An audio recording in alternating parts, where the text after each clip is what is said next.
À Bonalamba, ville aux avenues bordées de flamboyants rouges et d'immeubles aux toits en cuivre, la chaleur semblait suspendue ce jour-là, contenue dans le silence respectueux d'une communauté endeuillée.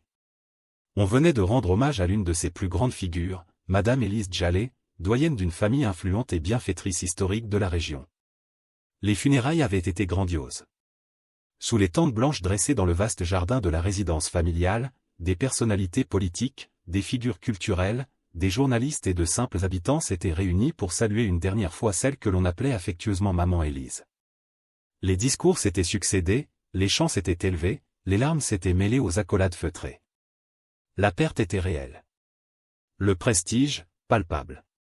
La maison des Djalé, grande bâtisse coloniale rénovée avec goût, vibrait encore du passage des invités quand la mère d'Aïda, héritière directe, avait commencé à donner des instructions pour le rangement. Tout devait être trié, nettoyé, archivé. Pas question de laisser traîner quoi que ce soit. Chaque pièce de la défunte était un sanctuaire, mais aussi un devoir de mémoire à préserver. Aïda, 10 ans, petite dernière de la lignée, n'avait pas le droit de flâner dans les chambres de l'aïeul. Mais sa curiosité, vive comme une étincelle, ne se laissait jamais dompter. Pendant que les domestiques s'affairaient à monter et descendre des cartons, elle s'était glissée en silence dans l'ancien boudoir de sa grand-mère, devenu un véritable champ de fouilles ordonnées. Le parquet en bois noble craquait sous ses ballerines vernies. Le mobilier, immobile et soigné, respirait l'élégance d'une autre époque. Des foulards en soie, des livres anciens, des flacons de parfum entamés, des boîtes de lettres, tout avait une odeur de secret bien gardée. Dans un coin de la pièce, un grand carton portant l'étiquette « Livre à conserver » était ouvert. Aïda s'en approcha à pas feutrés, jetant d'abord un œil à la porte. Personne. Elle s'accroupit. Elle souleva plusieurs ouvrages empilés soigneusement. Des recueils de poésie, des romans reliés, un dictionnaire de 1962. Et puis, au fond, glissé comme un oubli ou une confidence, un objet attira son regard.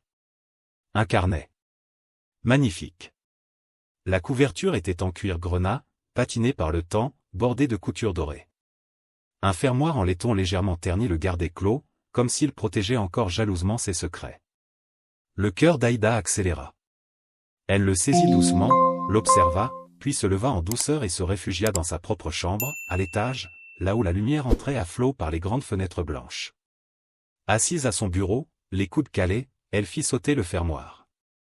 Elle tourna lentement la première page, retenant son souffle. L'encre, légèrement fanée, dessinait des lettres arrondies, appliquées, comme celles que l'on écrit avec le souci d'être comprise un jour. La date inscrite en haut de la page la ramena des décennies en arrière, 12 avril 1963. Aujourd'hui, j'ai 17 ans. Maman m'a offert un foulard bleu ciel, et papa m'a dit que j'étais désormais une jeune femme. J'ai rougi. Il y avait dans son regard une fierté silencieuse que je n'oublierai jamais. Ce soir, j'écris ce premier mot dans ce carnet qu'il m'a lui-même confectionné. Il m'a dit, ce journal est ton miroir, Élise. Garde-le près de toi, toujours. Alors je commence. Le visage d'Aïda s'éclaira. Dans le silence de sa chambre moderne, décorée de rideaux crème et de meubles laqués, elle était transportée loin, dans un autre temps, une autre Bonalamba. Un monde où sa grand-mère, figure imposante de son enfance, n'était encore qu'une adolescente timide aux rêves trop grands pour ses robes du dimanche. Elle tourna les pages, avide, absorbée. Au collège Sainte-Marie, j'ai remporté le concours de poésie. Le directeur a lu mon poème devant tout l'établissement. Je tremblais comme une feuille, mais quand les applaudissements sont venus, j'ai senti quelque chose en moi changer. Comme si j'avais le droit de rêver plus loin que la cour en gravier. Lucien a glissé une lettre sous mon pupitre aujourd'hui. Je ne devrais pas sourire autant. C'est juste un mot. Mais il a écrit que j'avais la lumière dans les yeux quand je lisais. Comment a-t-il deviné? Aïda gloussa, la main devant la bouche. Elle imaginait sa grand-mère en écolière, les tresses soignées, le regard rêveur posé sur un cahier. La grande dame qui dominait les réceptions de famille avait donc eu, elle aussi, un cœur qui battait plus fort dans les couloirs d'un collège. La lecture devenait une traversée douce. Notre mariage a été célébré sous les manguiers du vieux domaine familial. J'ai porté une robe ivoire cousue à la main par ma tante Pauline. Lucien était élégant, ses yeux humides quand il m'a vu descendre les marches. Il m'a murmuré, je ne t'ai jamais autant aimé qu'aujourd'hui. Les pages suivantes vibraient de bonheur domestique. Notre première maison. Modeste, mais lumineuse. J'ai cousu les rideaux moi-même. Et dans la cuisine, Lucien a installé une étagère rien que pour mes livres. Ce matin, j'ai senti le bébé bouger pour la première fois. Je l'ai su. C'est une fille. Une lumière vive. Une flamme douce. Aïda comprit aussitôt. C'était sa mère. Elle s'appellera Émeraude. Parce qu'elle est précieuse. Parce qu'elle brillera, je le sens. Je veux qu'elle connaisse un monde où elle ne devra pas baisser les yeux pour exister. Aïda sentit une chaleur lui monter aux yeux. Elle n'avait jamais vu sa mère pleurer, ni rire aux éclats. Toujours droite, impeccable, imposante, dirigeant la maison comme une entreprise. Et pourtant, là, sur ces pages, dans ces lignes, elle apparaissait comme le fruit d'un amour immense, d'un espoir doux, d'un rêve d'avenir. Puis vinrent d'autres passages, plus concrets mais empreints de fierté. Signature du premier contrat avec la société d'importation. Lucien et moi avons célébré avec une bouteille de limonade. Il m'a dit, tu es plus qu'une épouse, Élise. Tu es ma partenaire. Achat de notre première parcelle dans le quartier administratif. Un risque, mais je le sens. Cette ville va grandir, et nous avec elle. Naissance de notre second enfant. Un garçon. Quelle force il a dans le regard. Je l'appellerai Djalé, comme mon père. Aïda tournait les pages, ivre de ses confidences. Chaque mot dévoilait une nouvelle facette de celle qu'elle croyait connaître. Sa grand-mère n'était pas née grande. Elle avait grandi, rêvé, aimé, perdu, osé. Aïda poursuivit sa lecture, portée par le flot des souvenirs couchés dans l'encre brune. Le carnet avait une odeur de temps, de papier ancien et de secrets bien gardés. Chaque page semblait résonner d'un éclat de vie, d'un soupir passé, d'un rire figé. Elle lut. La veille de l'inauguration du premier centre de lecture pour enfants de Bonalamba, je n'ai pas dormi. Pas à cause de l'angoisse, mais de l'excitation. J'ai repensé à moi, petite, dans la case en banco de mes parents, lisant à voix basse le dictionnaire comme si c'était un roman. Offrir cela à d'autres, c'est mon rêve d'enfant devenu lieu concret. Un sourire étira les lèvres d'Aïda. Elle-même avait passé des heures dans ce centre, sans jamais savoir qu'il était né d'un rêve aussi personnel. Les pages suivantes étaient comme des montagnes russes d'émotions. Émeraude a 9 ans. Elle me défie déjà du regard. Son père dit que c'est une force. Moi, je crains que ce soit une solitude prématurée. Elle est brillante, mais se ferme comme un poing. Peut-être est-ce moi? Peut-être ai-je mis sur elle trop d'attentes. Aïda se figea. Sa mère? Rebelle? Brillante mais distante? L'image ne collait pas à celle qu'elle connaissait ou croyait connaître. Puis vint une page où l'encre avait coulé. Lucien est parti. Ce matin. Sans valise. Sans mots. Juste une enveloppe. Je l'ai ouverte avec les mains tremblantes. Il a écrit, « Je ne suis plus celui que tu aimes. Et je ne veux pas devenir celui que tu haïras. » Je me suis effondré sur la moquette du salon. Je n'ai pas pleuré tout de suite. J'ai d'abord vidé les placards. Puis, dans le silence de la nuit, j'ai hurlé. Mais personne ne m'a entendu. Aïda sentit une boule dans la gorge. Elle referma un instant le carnet, les doigts tremblants, le regard perdu. Elle ne savait pas? Personne n'avait jamais parlé de cela. Elle pensait que sa grand-mère et Lucien, ce grand-père mort bien avant sa naissance, avaient eu une vie sans heurts. Mais c'était faux. C'était humain. Elle rouvrit doucement. Ce jour-là, j'ai compris que même les femmes fortes cassent. Et que c'est dans la poussière que l'on trouve souvent l'or. J'ai décidé de ne pas me relever comme avant. Mais autrement. Plus droite. Plus libre. Moins aimée peut-être, mais entière. Une larme roula sur la joue d'Aïda. Elle la laissa tomber sur le cuir du carnet, comme une offrande discrète à la mémoire d'une femme qu'elle redécouvrait. Puis elle remarqua la page pliée. Le coin était marqué. Pas abîmé. Non. Marqué volontairement. Comme si Élise elle-même avait voulu que l'on vienne là, que l'on lise cela, précisément. Aïda inspira profondément. Elle déplia le coin avec soin, ses doigts hésitants comme si ce simple geste pouvait réveiller les cendres d'un feu ancien.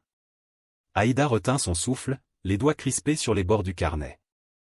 La page marquée, pliée en coin, semblait chargé d'une tension invisible, comme si sa grand-mère elle-même avait voulu signaler que là, quelque chose s'était brisé.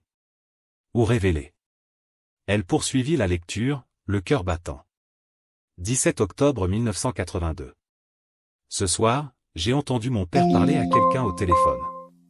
J'étais venu lui déposer les derniers états financiers de l'usine, comme chaque vendredi, et j'attendais qu'il me fasse entrer. Il ne savait pas que j'étais là. Sa voix était basse, sérieuse, tranchante. Il disait, non, ils ne sauront rien. Les comptes sont maquillés. Et puis, tu sais bien, la mairie a déjà touché sa part. Il suffit de faire traîner un peu pour les papiers du port, ensuite on redistribue. Bonalamba est à vendre à qui sait sourire au bon moment. J'ai reculé, choqué. Pas seulement par ses mots, mais par sa manière de les dire. Comme s'il s'agissait d'une banalité. Comme s'il ne trahissait pas toute une ville. Mon père, celui qui m'a appris que l'honnêteté était la première richesse d'un homme. Je suis reparti sans rien dire. Il m'a trouvé plus tard dans le couloir et a souri comme s'il n'avait rien à cacher. Peut-être ne sait-il pas que j'ai entendu. Peut-être s'en fiche. Aïda sentit un froid lui traverser la nuque. Elle connaissait vaguement les rumeurs, les légendes autour des premières fortunes de Bonalamba. Mais c'était autre chose de lire cela. Écrit de la main de sa propre grand-mère. Une témoin directe. Une fille blessée. Elle poursuivit. 20 octobre 1982. J'ai confronté maman. Elle a baissé les yeux. Ce sont des affaires d'hommes, Élise, a-t-elle murmuré. Et alors? Elle, si forte d'habitude, si fière, semblait rapetisser. Comme une femme prisonnière d'une loyauté mal placée. Lucien m'a dit de ne pas me mêler de ça. Qu'il fallait protéger les nôtres.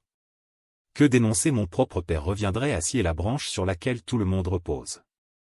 Mais cette branche est pourrie, Lucien. Et si elle casse? Aïda sentit un frisson d'admiration la parcourir. Élise n'était pas seulement une épouse aimée ou une mère tendre. Elle avait été, à sa manière, une résistante.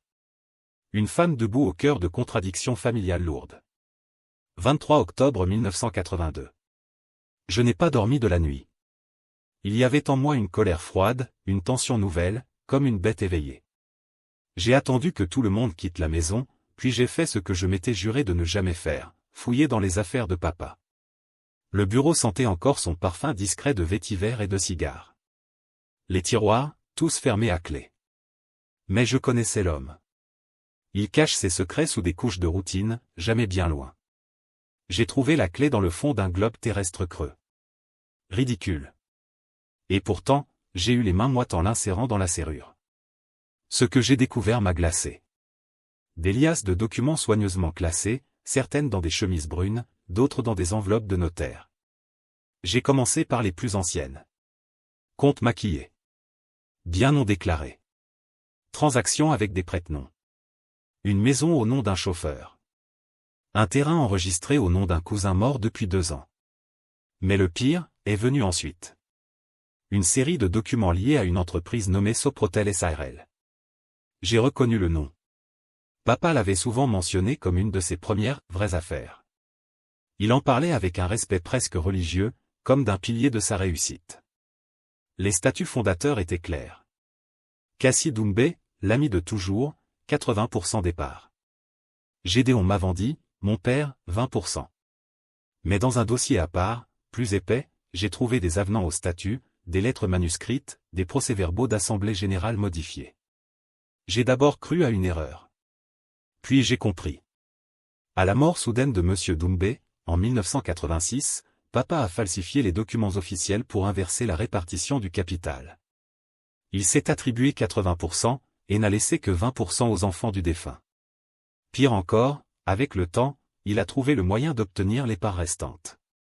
Pression, manipulation, dettes fabriquées. Il les a aidés financièrement, en échange de cessions de parts. Peu à peu, il a tout absorbé. L'empire a changé de visage. Et personne ne l'a vu. Ou peut-être que si. Peut-être que tout le monde a fermé les yeux, par peur ou par intérêt. Moi, je ne peux pas. Pas quand je me souviens de la voix de Kassi nous appelant, ses enfants, pas quand je vois le regard de sa veuve croiser le mien à l'église, lourd de quelque chose que je n'avais jamais su nommer. Papa nous a élevés avec des maximes sur l'honnêteté, la grandeur, la justice. Et voilà qui l'a volé. Non pas à des étrangers. À un frère. J'ai pleuré. Pas de rage, non. D'impuissance. Parce que je sais qu'il ne changera pas. Parce que je sais que si je parle, c'est moi qu'on accusera de trahison. Confort à terre. Et pourtant, je ne veux pas me taire. Je garde ces copies. Je les cache dans un endroit sûr. Si un jour mes enfants, ou leurs enfants, veulent comprendre, ils auront les preuves. Je ne sais pas encore ce que je vais faire. Mais je refuse d'être complice. Même en silence. Aïda releva la tête, les mains tremblantes. Elle venait de lire ces mots comme on découvre une vérité trop lourde pour le cœur. Sa grand-mère, Élise, avait vécu avec ce fardeau toute sa vie. Elle n'avait pas dénoncé, mais elle avait tout noté. Préservé. Transmis. Aïda resta longtemps immobile, le carnet encore ouvert sur ses genoux. Le vent tiède de l'après-midi glissait par la fenêtre entr'ouverte, soulevant les rideaux comme des mains invisibles. Mais elle ne bougeait pas. Pas encore. Elle fixait les dernières lignes de la lettre. Ces mots d'Élise, presque suppliants, presque en fuite. Pourquoi n'avait-elle rien fait? Pourquoi s'était-elle tue, elle qui avait vu l'injustice? Elle qui en avait eu la preuve entre les mains? Peut-être. Peut-être avait-elle eu peur. Peur du scandale, d'abord. Dans une ville comme Bonalamba, les murs n'ont pas d'oreilles, ils ont des bouches. Une accusation publique aurait brisé l'image lisse de la famille Mavandi, celle d'un clan prospère, discret, respectable. Cela aurait éclaboussé tous les enfants, toute la lignée. Peut-être même qu'on aurait accusé Élise d'inventer, par jalousie, par rancune. Les femmes n'étaient pas écoutées. Elles étaient suspectées. Peut-être avait-elle craint la colère de son père, Gédéon.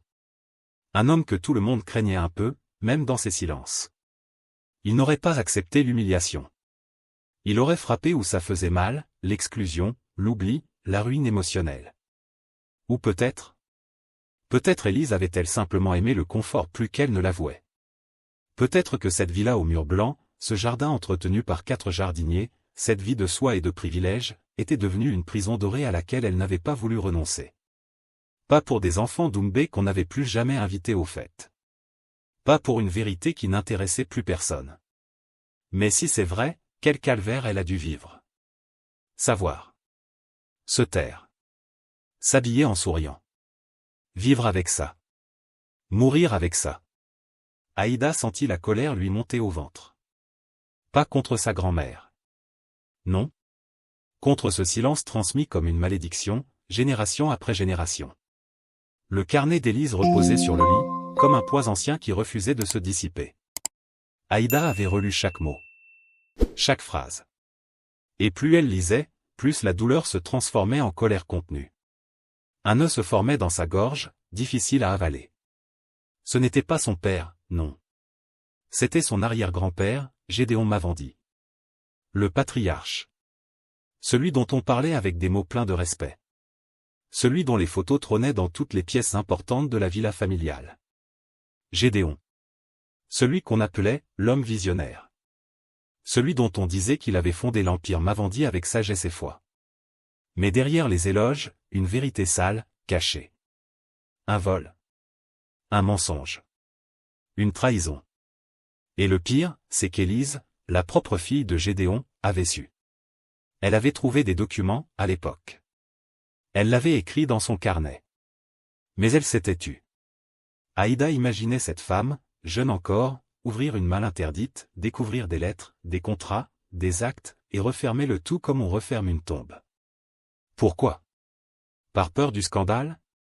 Par peur de ce père autoritaire, dur, dont la seule voix faisait trembler les murs?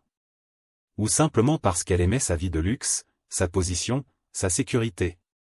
Sans doute tout à la fois. Mais ce silence, quel calvaire! Aïda ferma les yeux un instant. Puis elle se leva. Ses jambes tremblaient légèrement, mais sa décision était prise.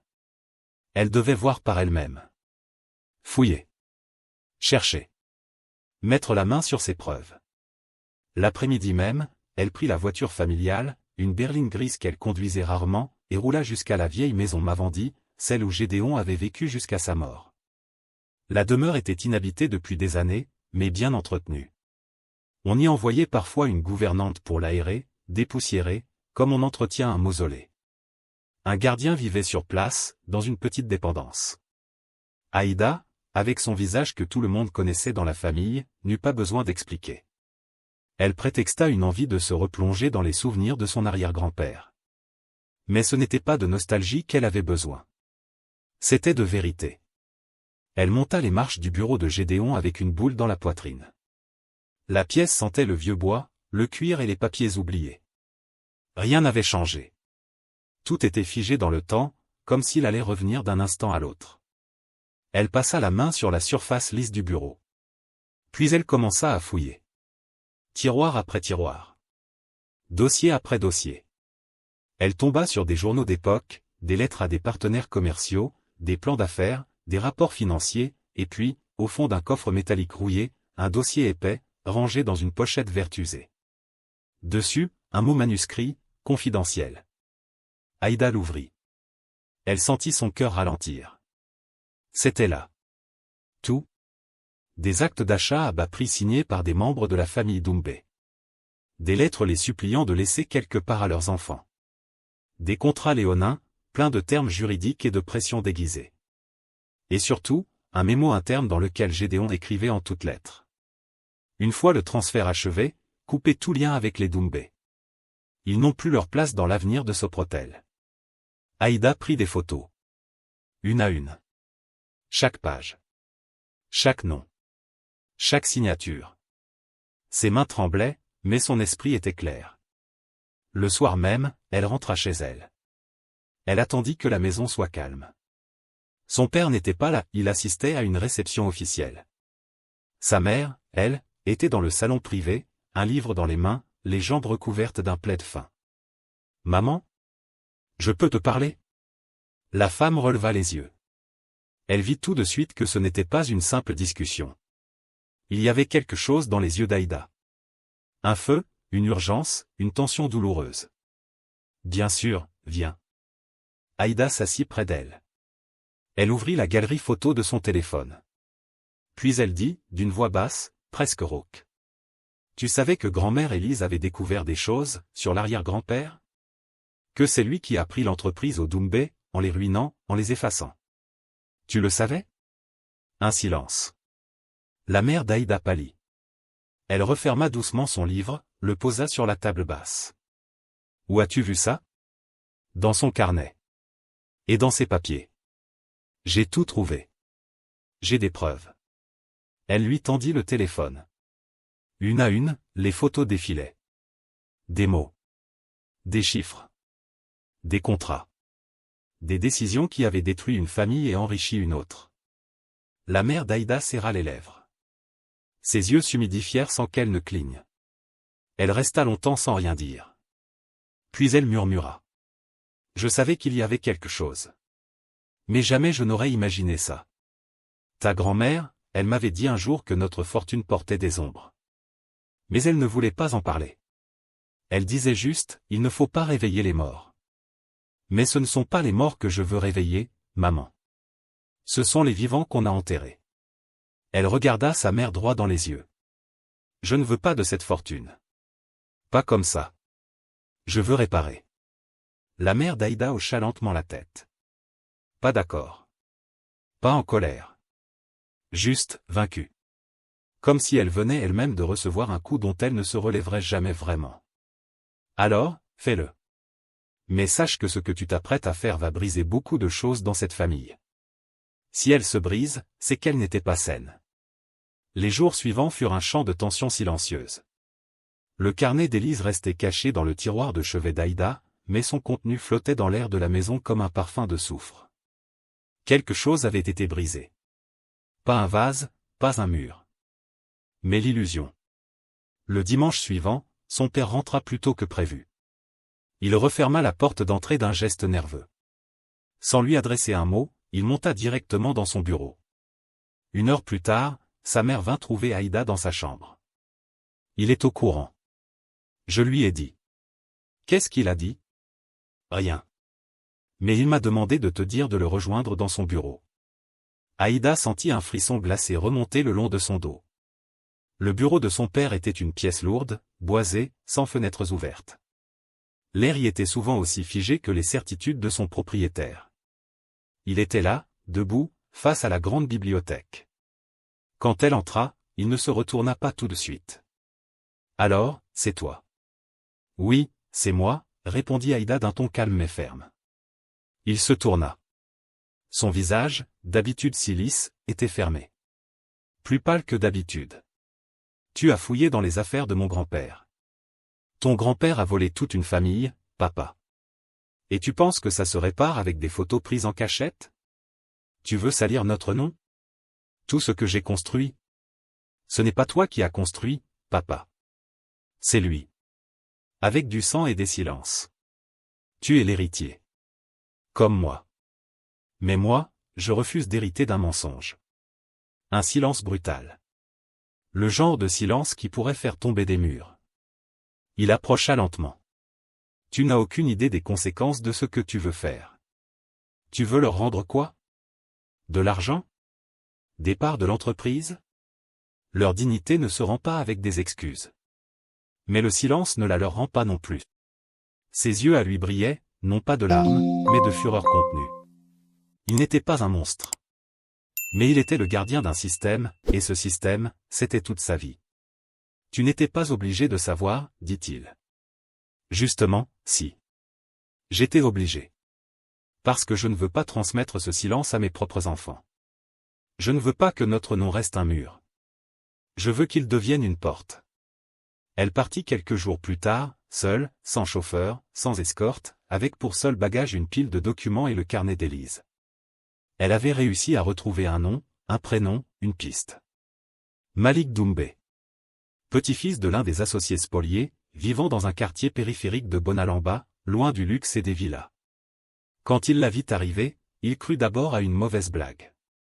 Une Mavandie sur son perron, avec ses cheveux tirés en chignon soigné, ses chaussures propres et son air trop digne pour la poussière ambiante. « Qu'est-ce que vous me voulez? Vous redonnez ce qu'on vous a pris. » Il haussa les épaules, amer. « Et qu'est-ce que vous croyez pouvoir me rendre? Mon enfance? Ma mère qui pleurait les soirs où il n'y avait plus rien à manger? Mon oncle mort d'un AVC à 40 ans parce qu'il n'a jamais supporté l'humiliation? Non. Je ne peux rien réparer de tout ça. Mais je peux vous reconnaître. Vous regarder dans les yeux. Vous dire que vous aviez raison. Et je peux mettre mon nom, mon pouvoir, au service de cette vérité-là. » Il la fixa longuement. Et ce regard-là fut plus brutal que 1000 insultes. « C'est trop tard. » Peut-être. Mais j'ai commencé. Je veux vous proposer de siéger au conseil d'administration de Soprotel. En tant qu'héritier. Et je veux qu'on rende publiques les lettres, les documents, la vérité. Que les archives soient ouvertes. Il rit. Un rire dur, qui n'était pas joyeux, mais pas moqueur non plus. Juste, las. Tu veux me remettre une chaise, hein? Mais la salle, vous l'avez construite sans nous. Elle ne dit rien. Elle accepta. Elle écouta. Elle laissa ses excuses exister, sans demander qu'on les pardonne. Quelques mois plus tard, la conférence de presse se tint dans la salle principale de Soprotel. Ce jour-là, Aïda lut une déclaration. Courte. Sincère. Douloureuse. Je suis Aïda Mavandie. Je suis l'arrière-petite-fille d'un homme que l'histoire officielle appelle fondateur. Mais la vérité est que ce fondateur a bâti un empire sur les ruines d'une autre famille. Aujourd'hui, au nom de ma génération, je rends hommage au Doumbé. Je m'engage, au nom de notre nom, à réparer ce qui peut l'être. Pas pour effacer le passé. Mais pour le regarder en face. À la fin de son discours, elle appela Malik Doumbé à la rejoindre sur scène. Il monta, sans cravate, avec sa carrure franche et son visage marqué. Ils se serrèrent la main. Longtemps. Sous les flashs. Mais surtout, sous les regards mêlés de colère, d'admiration, de doute, d'émotion. Ce soir-là, Aïda rentra chez elle, épuisée. Elle trouva son père assis dans le salon, une vieille photo de Gédéon à la main.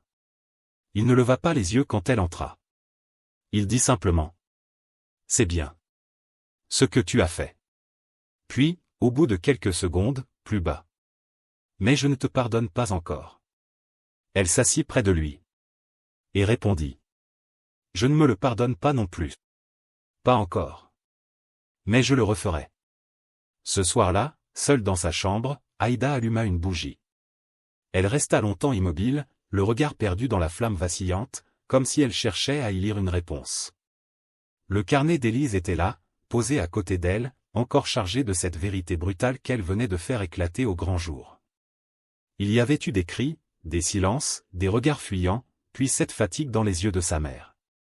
La vérité avait tout bouleversé, mais elle n'était pas allée jusqu'à détruire. Et maintenant? Que faire de cette mémoire ouverte, de cette lignée tachée, de ce nom qu'elle portait encore? Elle prit un stylo, un cahier vierge, et se mit à écrire. Pas pour elle. Mais pour ceux qui viendraient après. Pour que, cette fois, la mémoire ne soit plus ensevelie sous les tapis des convenances. C'est ainsi qu'est née sa lettre. Une lettre intime et grave. Une passerelle entre les générations. À mes enfants. À ceux qui naîtront longtemps après moi. À ceux qui porteront notre nom ou un autre. Je vous écris pour que vous sachiez. Pas pour que vous héritiez d'un fardeau, mais d'une lucidité. Je suis né avec un nom que l'on respecte. Un nom qu'on prononce à voix basse dans les couloirs des banques. Un nom qui ouvrait les portes, avant même que je n'ai appris à parler. Et pendant longtemps, j'ai cru que c'était une chance. Mais ce que je ne savais pas, c'est qu'un nom peut aussi être une cage. Je vous écris aujourd'hui parce que j'ai vu ce que le silence peut faire. J'ai vu comment il peut tordre les âmes. Comment il peut endormir les consciences. Comment il peut faire croire à la noblesse d'une lignée. Alors qu'elle s'est nourrie d'injustice. Votre arrière-arrière-grand-père, Gédéon Mavandi, était un homme brillant, sans doute. Mais il était aussi un homme qui a volé. Et tout le monde a préféré taire cela. Parce que le silence est plus confortable que la honte. Je n'ai pas fait tout ça pour qu'on me dise bravo. Je n'ai même pas fait ça pour me sentir meilleur. Je l'ai fait parce que la vérité est une forme d'amour.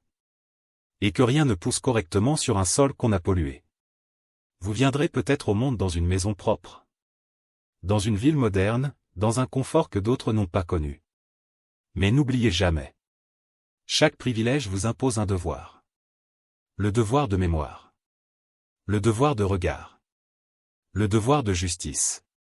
Je ne vous lègue pas un empire. Je vous lègue un choix. Celui de toujours interroger vos fondations. Et si un jour vous découvrez un secret, n'ayez pas peur de le révéler. Même si cela fait trembler les murs.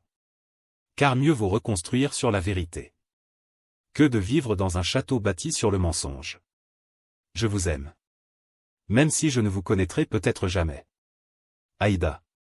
Quelques minutes après, elle s'endormit. Cette nuit-là, Aïda rêva d'un couloir. Blanc. Long. Inondé de lumière. Et au bout, une silhouette assise sur un banc de bois. Son cœur se mit à battre. Elle la reconnut. Élise. Sa grand-mère portait une robe simple, de celle qu'elle aimait autrefois. Elle tenait entre ses mains le carnet noir, celui qu'Aïda avait trouvé. « Tu as lu » demanda Élise sans même lever les yeux.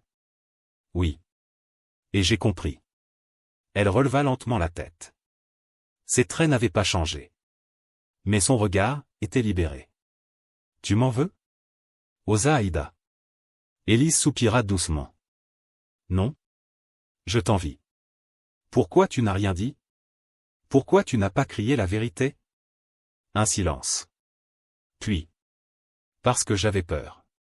Peur du scandale. Peur que ton grand-père me quitte. Peur que la société me rejette.